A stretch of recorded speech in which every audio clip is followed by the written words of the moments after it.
শেরপুরের ঝিনাইগাতিতে চলতি ইরিবোরো মৌসুমে নকল ধান বীজ রোপণ করে চরম বিপাকে পড়েছেন 2 শতাধিক কৃষক।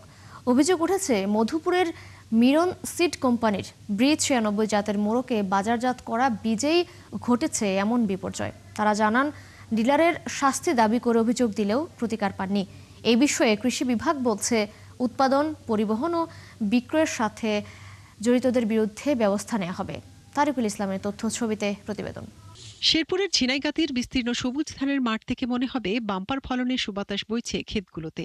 কিন্তু এই ফসল নিয়েই হতাশ কৃষক। তারা বলছেন, একই সাথে লাগানো অন্যান্য জাতের ধান গাছে এরই মধ্যে ফুল এসে ধান তৈরি হয়েছে, কিন্তু মিরন সিড কোম্পানির ব্রিজ 96 জাতের ধান গাছে নেই ফুল ও ফল।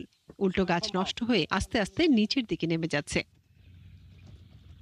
কৃষকরা বলছেন, স্থানীয় মেসার্স নুরুল আমিন এন্টারপ্রাইজ ও সাব্বির বীজ ভান্ডার থেকে বীজ কিনে বিপাকে উপজেলার বিভিন্ন এলাকার 200-রও বেশি কৃষক। এতে প্রায় 50,000 হেক্টর জমির ধান উৎপাদন হুমকির মুখে পড়েছে। আর্থিকভাবে বড় ধরনের ক্ষতির সম্মুখীন তারা। এ বিষয়ে কৃষি বিভাগের নজরদারিকেও দায়ী করছেন। এখন পেটের মধ্যে থুরো নাই, ধানও নেই। আশপাশে ক্ষেত সবই ভালো, কিন্তু আবার খেতে ধান নাই। বা ওই 20টা যারা লাগাচ্ছি সবারই একই অবস্থা। যত খরচ করছি মানে ধানও পাবো না, আমি মানে ফসলও পাবো না। আমার 1 শতাংশ জমি নাই, কিছুই নাই। এটা এখন আমি চুরমুখী কিছু মাছার এটা আমরা সরকার কাছে কিছু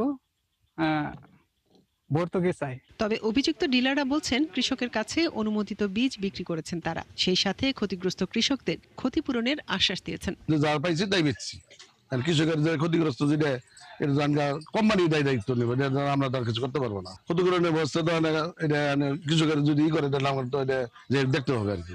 কৃষকদের অভিযোগ তদন্ত করে প্রাথমিক সত্যতা পেয়েছেন কৃষি কর্মকর্তারা। এর সাথে জড়িতদের বিরুদ্ধে আইনানুগ ব্যবস্থা নেওয়ার কথাও জানান তারা। যারা এই বীজ উৎপাদন, পরিবহন এবং বিক্রয়ের কাজে সম্পৃক্ত ছিল তাদের বিরুদ্ধে আমরা যে আমাদের আইন অনুযায়ী যেটা সর্বোচ্চ ব্যবস্থা আছে সেটা আমরা নেওয়ার চেষ্টা করব, এবং কৃষকদের যে সুষ্ঠু এবং তারা যে ক্ষতিগ্রস্ত হয়েছে তারা যেন এই সঠিক প্রতিকার পায় সেটার বিষয়ে আমরা বদ্ধপরিকর।